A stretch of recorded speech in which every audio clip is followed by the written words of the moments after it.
Hey everybody, hope you guys doing alright. So, I want to talk a little bit about psychology and the family structure here in America.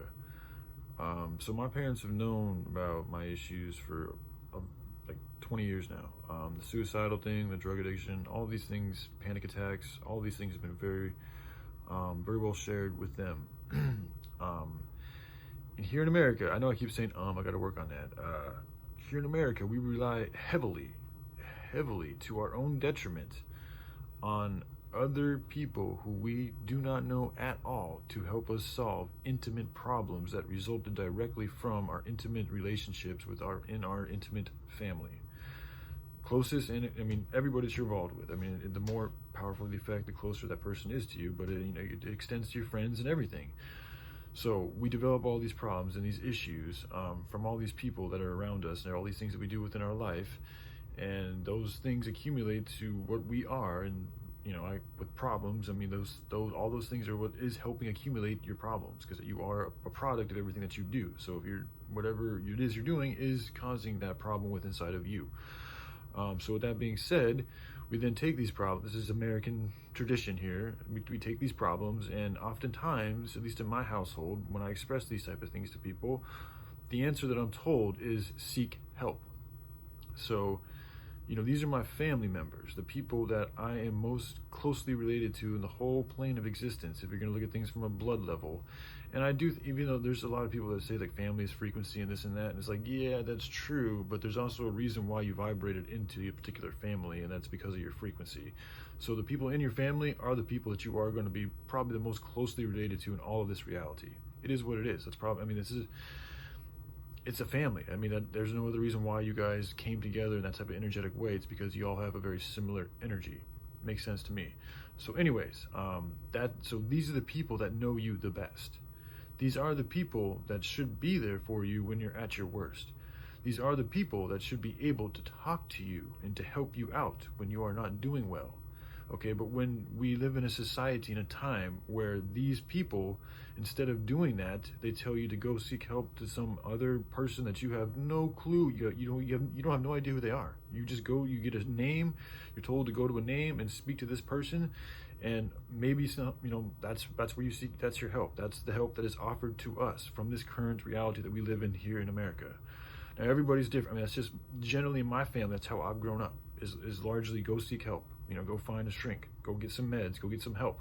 Instead of like people in the family taking the time to sit down and just have a conversation and listen to the person that's hurting, or to like inquire, like, why are you trying to kill yourself, man? Like, okay, I mean, like, I really want to know, like, what's going on here? Like, there's it doesn't just come out of nowhere. Like, there's reasons why people are suicidal, and it's not just, I mean, there's, okay, the depression, okay, but where does the depression come from? Like, what's lacking there?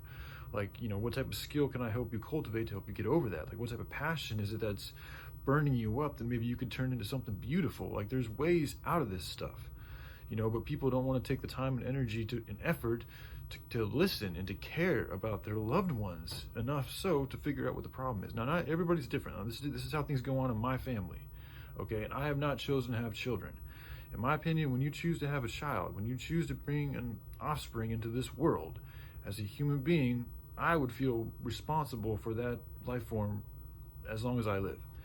Doesn't mean I'm going to give him money and hand him out all the time and all this type of shit. And, it doesn't mean I'm not going to like him at times, but I'm always going to be there for him. And especially if he's saying shit like I want to kill myself, or he has some type of serious issue that could lead to his early death, premature death, I'm going to do what I can to figure out that problem.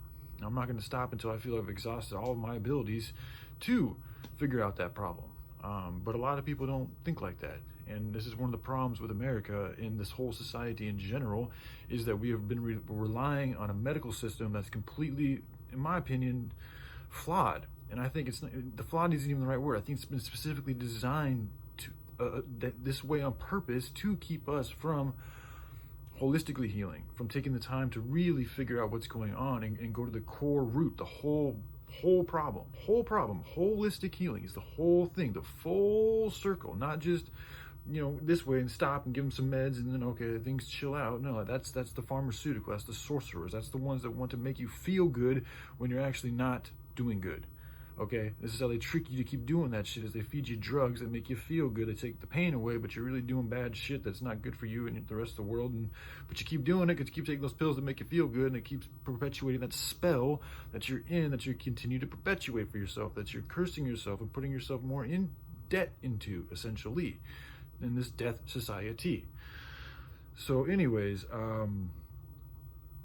again, this is another reason why this movement I've been working on is so imperative and important, especially here in America, but for everybody, because we have lost our, I'm from my position where I look, and I also see a lot of broken families right across the street. I have another fellow human being who's of a similar age who's dealing with like the exact same problems, except on he's doing fentanyl and meth, and he's the one who had the ambulance come to him. He's in a worse situation than I am.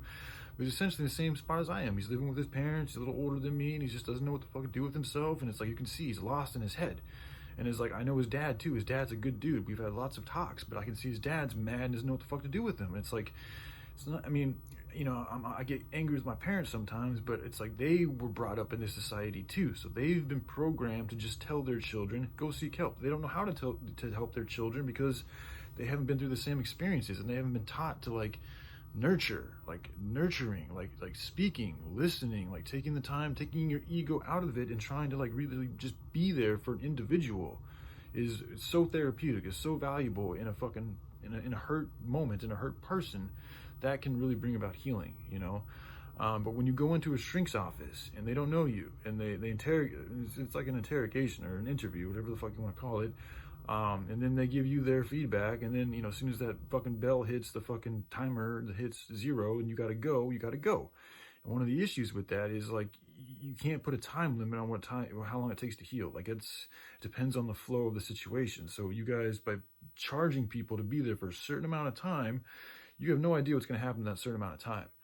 And it's like, when that bell hits 0, if you tell that person to leave, when they're in a vulnerable spot, after they've just opened up to yourselves, and you're in the middle of a very powerful, moving experience that could help change and shape somebody's perception into a better way, but right in that pivotal moment of them maybe being able to break that precipice and go somewhere different with their mind, you tell them they got to leave because the timer's 0 and they're not essentially paying you anymore.